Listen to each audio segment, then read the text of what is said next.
And this afternoon, bago ra po niagi ang ato ang naandan nga Filipino culture nato, which is Filipino Halloween tradition or kaning ginatawag nato nga undas or kalag-kalag or All Souls Day. But this afternoon, let us discuss of some biblical truths that would tell us about this kind of our tradition, Filipino tradition. Naandan nato nga mga Pilipino, kaning ginaingon nato nga pangangaluwa sa Tagalog, food offering, or cleaning tombs and lighting candles. We have, naandan po na nako kay ang akong lula sa una, bisag tinuod alliance, devoted alliance pastor, pero she is conducting those kind of traditions and practices. Pero dito lang ko na-enlighten pagsulod ako Bible schools. And then, we have this so-called, kaning ginatawag sa mga bata ng Halloween party. Nara ba? Halloween party. Na yung mga bata nga nag-costumes og mga mummies, pumpkins, and some of them nagasuot og mga kabaong because they wanted to celebrate Halloween. Kaya muna siya naandan sa ato ang nasod diri sa Pilipinas. So, but let us look back what All Souls Day is all about. No. Unsa ba jud ang All Souls Day? Tanaw nato karon ang internet kay mo man jud ang pinaka source nato nga makaingon ta nga dili man ni nako buot-buot and the internet talks about it. Ana siya diha? Souls Day, officially known as All Souls Day, or the commemoration of all the faithful departed.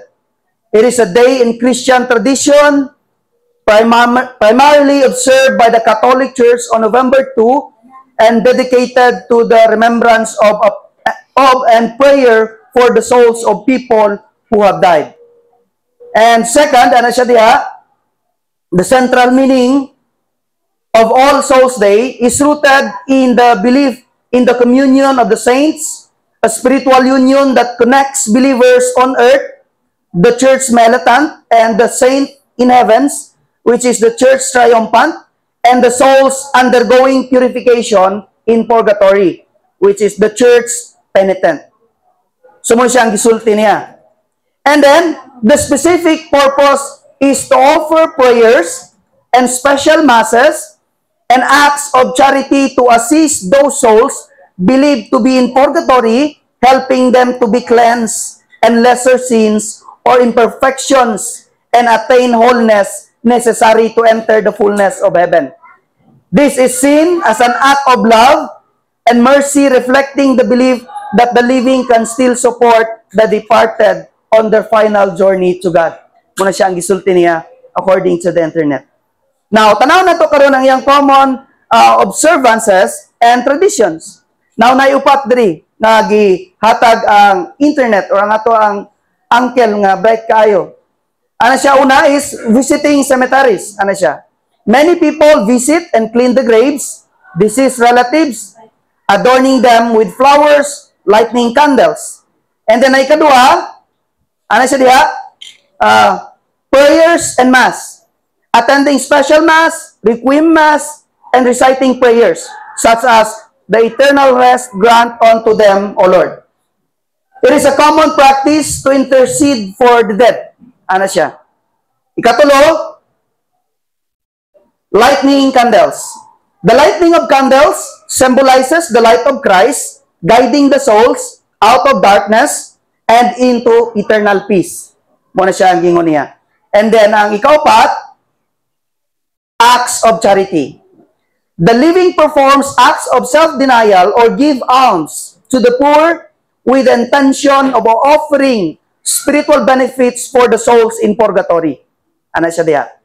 And tanaw na to ang the context within what we call All Hallowtide. Kaya kani gitawag man siya All Hallowtide, kaning tulo. Kanang Halloween and then All Souls Day, All Saints Day. Kanang tulo mo na siyang gitawag.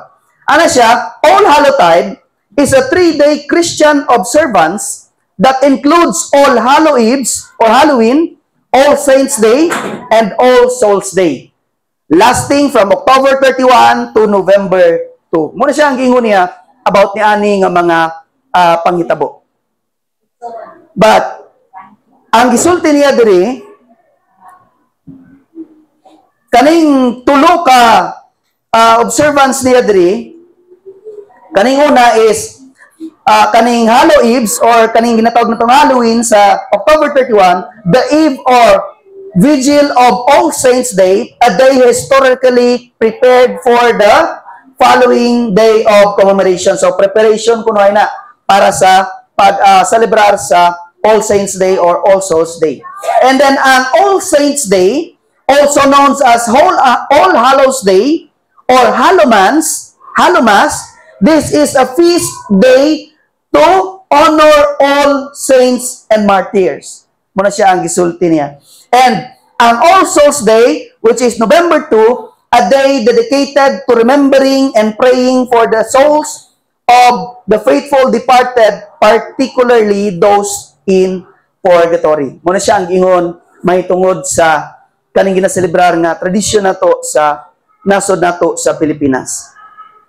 But this morning, I would like you to draw in our mind the question, does celebrating All Souls Day biblical?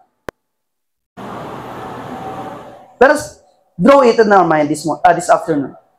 Does celebrating All Souls Day biblical? Or sa Bisaya pa, ang ang pagselebrar ba sa kalagkalag or kaning undas or kanang tulo Halloween, biblical ba siya? Nagyami dili. So inyuhan ang gisulti. Now, let us look what internet says about All Souls Day. The term All Souls Day is not explicitly biblical. I am not the one who tells that. The internet says about it. As it is a tradition developed later in Christianity to pray for the departed, especially those in purgatory. Subot mo explicitly, what yun siya? Nasulti sa Biblia or sa pulong sa Ginoo. So, dito natamahuman karon. Now, kanang pag-ingon niya, as it is a tradition developed later than Christianity. But pasabot gi-develop nga tradition. Or but pasabot kanang ginaingon nato diri nga pagtulunan sa atong mga katigulangan. Pagtulunan sa atong mga katigulangan. Now, this afternoon, I would like to propose to all of us here, or pastors, or workers of the church, I would like to propose this afternoon that celebrating All Souls Day for us as true Christians or true believers of Jesus Christ should not practice celebrating this kind of tradition. But I would not force you. But I am just proposing to all of us this afternoon. Now, our Bible text, you can take note of it, and after our service this afternoon, you can read about it, and then you can study, and you can confront me if you are not, if you disagree with it. In Colossians chapter 2 verse 8, and in Marcos Kapitulo 7 versikulo 6 hangtod 9, and Deuteronomy chapter 18 verse 9 to 13. Now in this passage, this afternoon, we will look at of some biblical truths or some reasons, biblical reasons why true Christian should not practice on celebrating All Souls Day. Or sa Bisaya pa, karong kapunon, ang atong passage or ang pulong sa Ginoo nga atong pagaisgutan karon, maghatag kanato og tulo kabiblikal nga mga rason or kamatuoran nganong dapat ang tinuod nga Kristohanong magtotoo kinahanglang dili magpraktis ug magselebrar og kalagalag. Mo kana ang atong isgutan karon. Now first, unsa man ang una nga rason pastor para makabalo nako og tinuod ba na? Now first, ana siya diha. Abot na ba? Kasi siguro na ako nga mabasa po ninyo.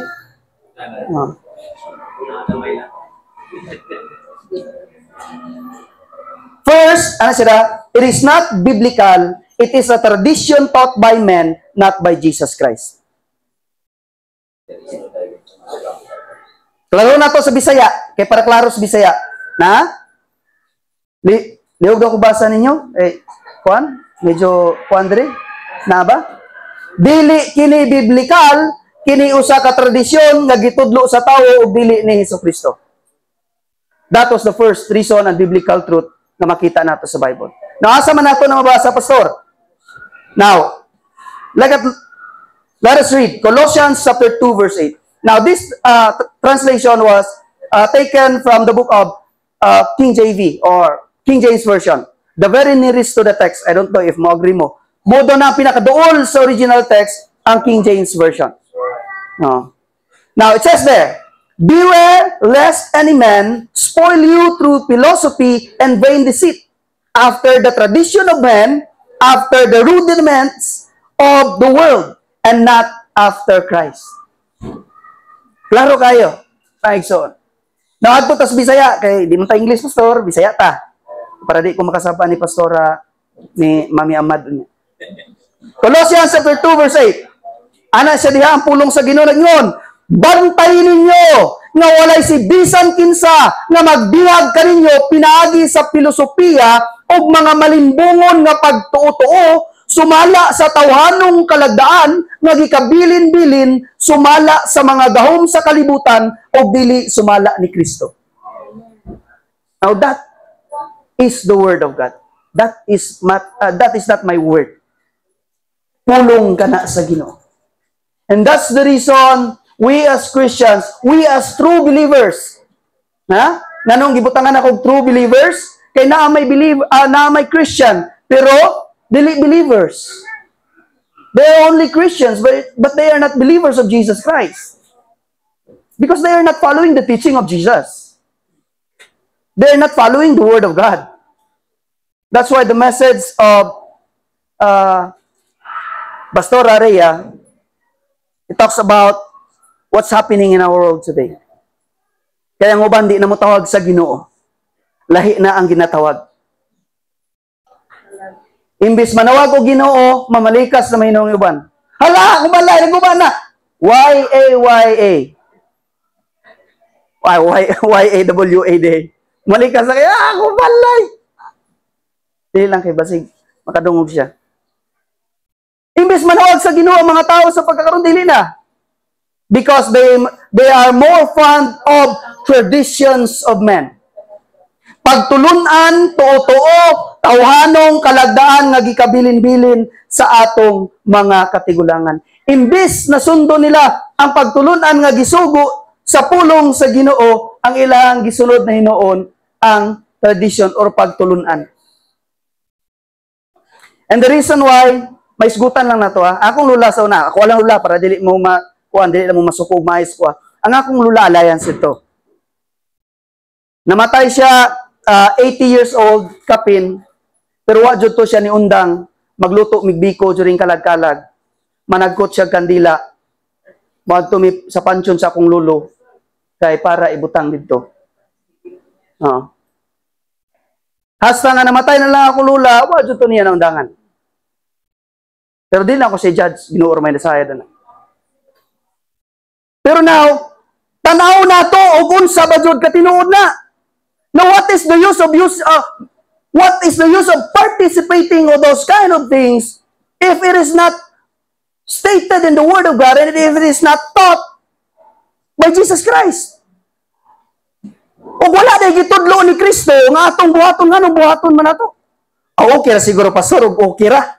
Pero if it contradicts with the Word of God, we must be careful on that. Kaya nga naman, kaya ang ingon ni Lula nako, dong rek, magluto tag biko dong rek, magluto tag binignit dong rek kay paborito ni Lolo ni mo sa una. Unya magluto ta ani, dadaan nato siya didto kay para mukaon sa unya. And then tanaw nato ang the book of Ecclesiastes. It says there, for the living know that they shall die, but the dead know not anything. Yes. Neither they have any more a reward, for the memory of them is forgotten. Also their love and their hatred and their envy is now perished. Neither have they any more a portion, for forever in anything that is under the sun. Lisod-lisod man, pastor, kay English man, Bisaya o na to, at tutos Bisaya. Ecclesiastes chapter 9, verse 5-10. Kay ang mga buhi, nasayod nga silang mga matay, apan ang mga patay, wala mahibalo sa bisan unsa.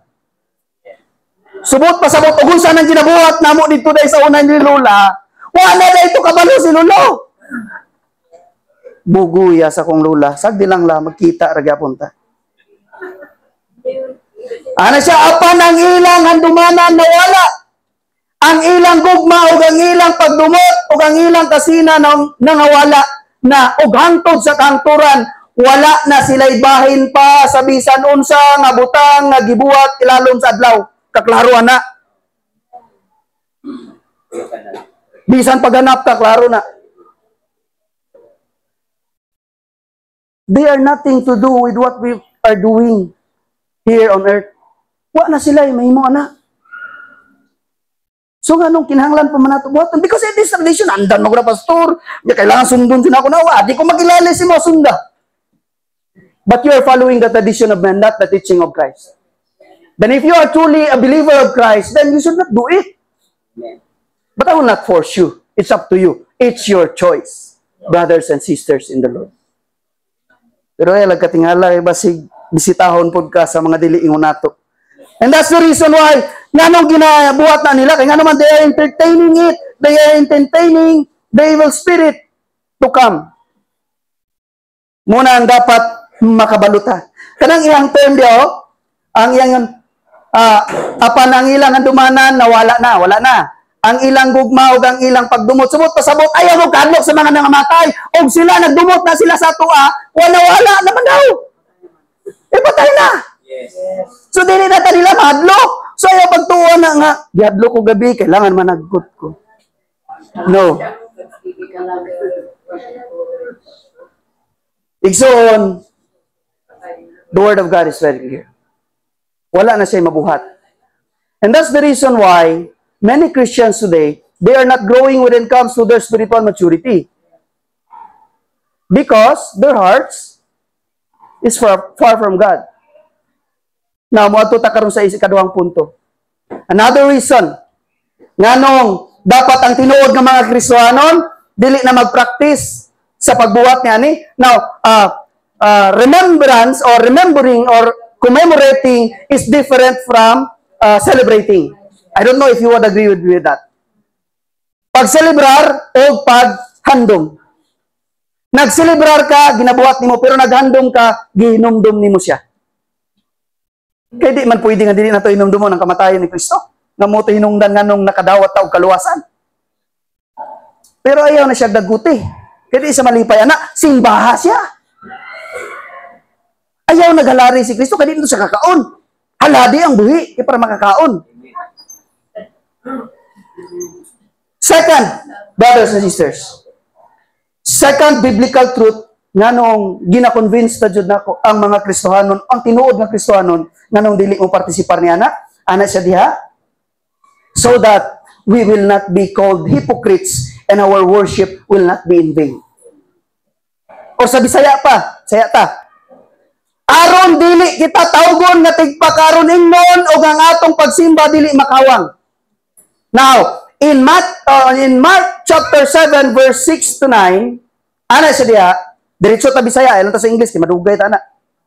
O siya miingon kanila, maayo gayong pagkatagna ni Isaias may tungod kaninyong mga tigpakaron ingnon.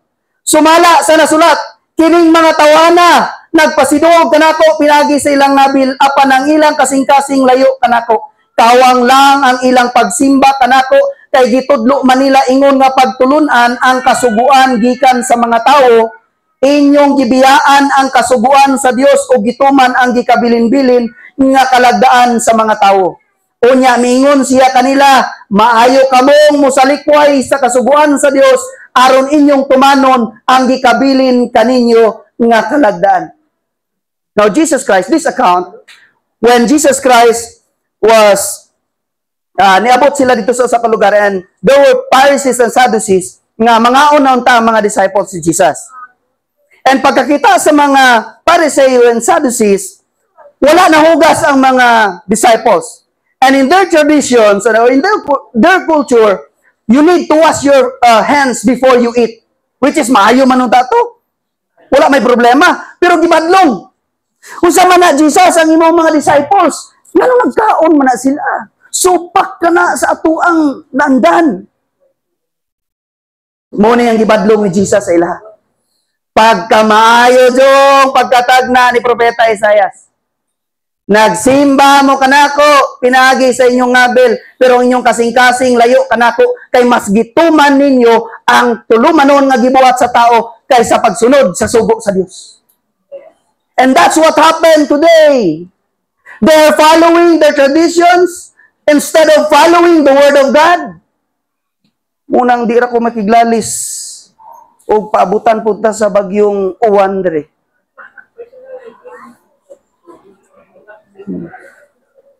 Kaya klaro man kayo.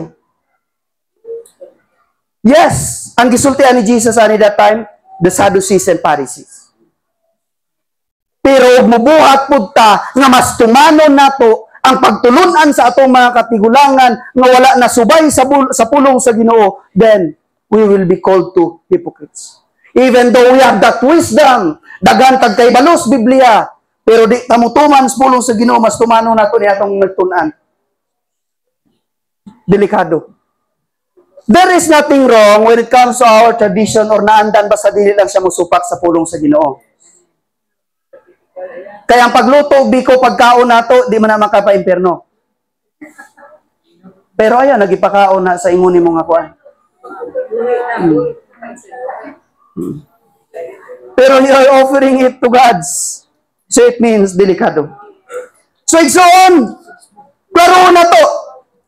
Kay the moment na namatay ang tao, karon sa nato kay uban mayon sila nga tinuod mo pasulog padamgo sa ko gabi ba na siya nga ugma kalag-kalag na ba kailangan lutuan jud ko nimo paborito nako. Unya dalan ko nimo kulapo. Dalan ko nimo trisby. Mo na sa una bugoy pa ko ay lamang saba ah. Alam mo saba sa among membro. Ay.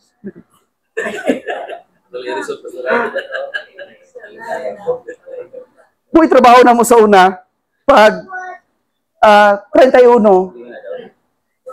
pagkapit sa 2 sa gabi, manguli naman tanang naghalad. Rubing din nga na sa sementeryo. Tong mga barkada na ko nga mabugoy, bay, tapoko na to ron dito sa dati na to ginatuan. Dito na yung mga lungni, napay mga, ay, lami kayo, muna tiba-tiba ni during kuan. Munang,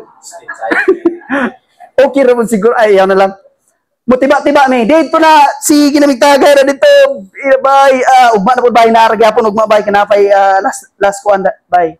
Sumurgapon tumutoy ginabuhat namo. Which is dili tinuod kay nga naman. O gangatong pagtulunan ginatuohan nato kay nagpadamgo mo si sa pastor mo dinhi. Natanaw nato ang gingon niya sa Hebreano 9:27. Kanunay nato madunggan sa pataywali. Usahay malintan nato pinakasulod. Ana sa diha, Hebreanon. Og ingon nga natakda nga ang tao mamatay sa makausa. O guman ni ana mao ang paghukom. Bot pasabot pag mamatay ka, hukman ka og asa kay butang sa Ginoo. Ang imong espiritu mobalik sa Dios nga naghatag niani. Ang imong lawas mobalik sa abog. Ang imong kalag katong account sa dato og sila saro.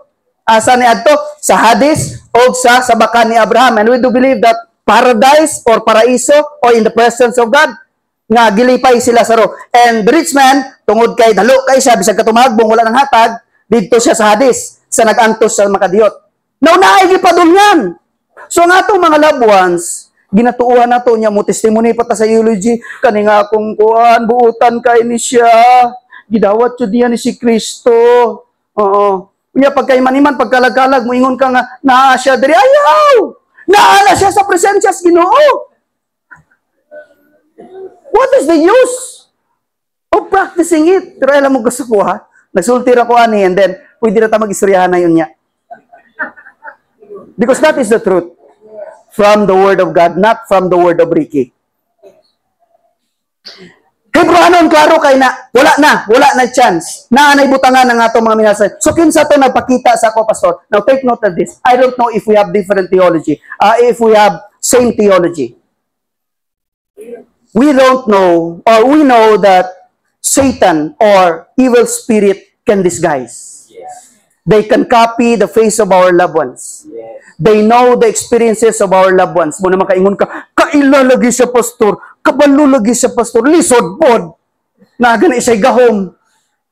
Kaya sa musundog. Kaya kabalo siya sa kaagi sa imong minahal. So, gisulti niya sa imuha. Moingon ka, ay ikaw suday ni. Na wala lang ka kabalo. Gideceive na ka sa Satan. Gideceive na ka sa dautang espiritu. I don't know if mo agree mo na nga theology. But that's the truth. Satan can deceive us. Muna ginagamit niya nga pamaagi para ang mga Kristohanon malinla. Mo to nag-ingon si Apostol Pablo sa Kolosas, pagbantay mo. Ayaw sunda ang tradisyon. Ang pagtulunan ni Kristo mo'y sunda ninyo.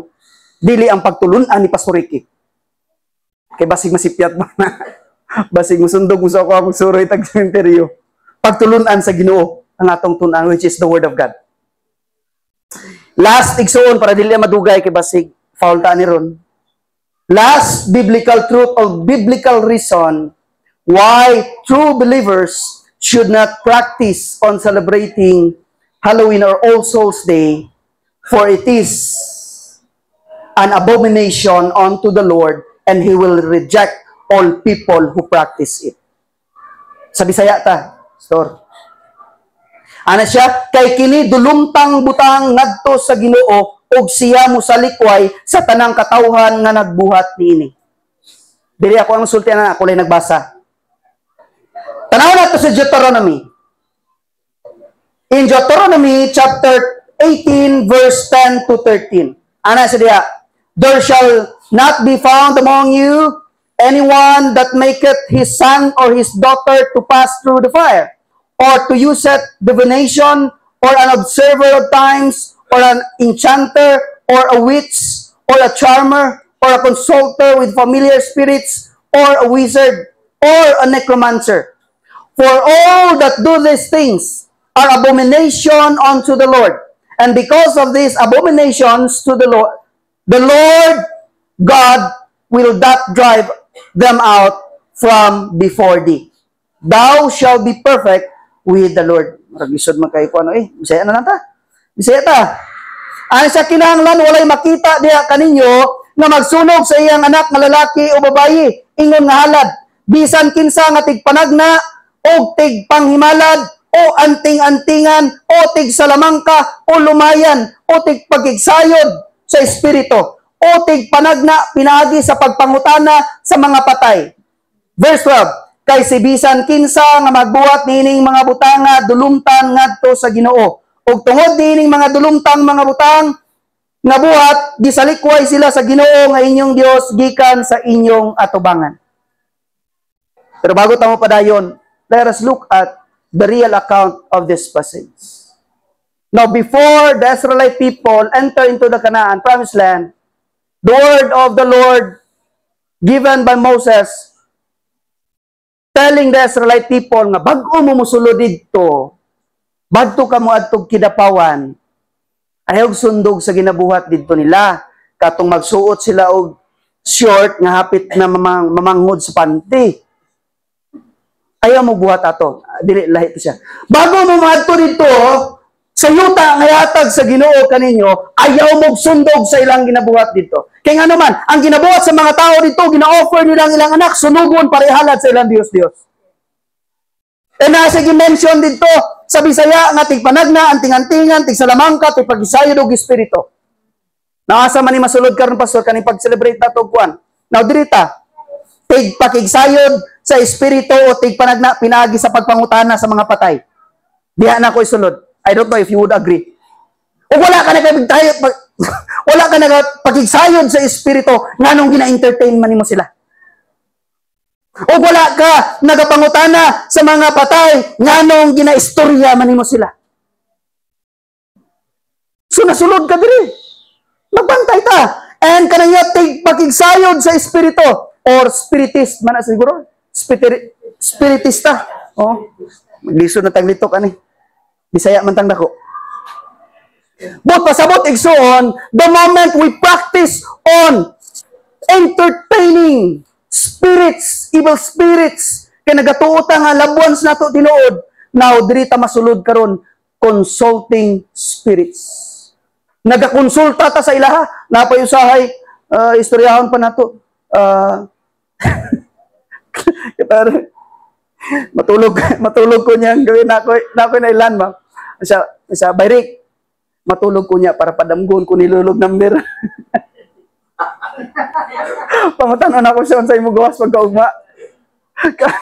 Sa diyan nakainomdom na ko pag study na nako sa Bible schools, nakainomdom ko buguya sa akong amigo. Din sa katuyang gipangutanan.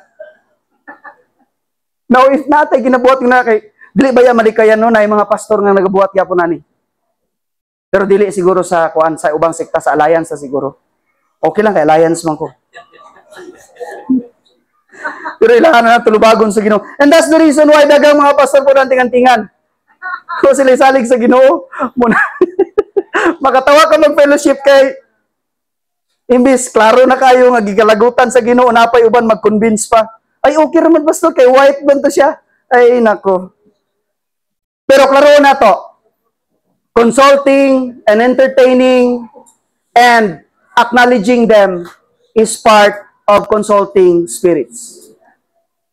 So, if we are practicing this one, then our status is dulumtan. The word King James Version, abomination, and in NIV, it is detestable unto the Lord. Uya sa Bisaya, klaro kayo, dulumtan, tubangan sa Ginoo. Uya, lagad mo ko, Lord. Nagdumot ko, kaya nagabuhat ka na. Then, we must not do it. Munang usahay, may na kayo mga membro, KJ, ramang kayo ni mga pastor, oy. Pero tagaan ni mo kuan, mukaon, lisod po, mukaon, mansud mi.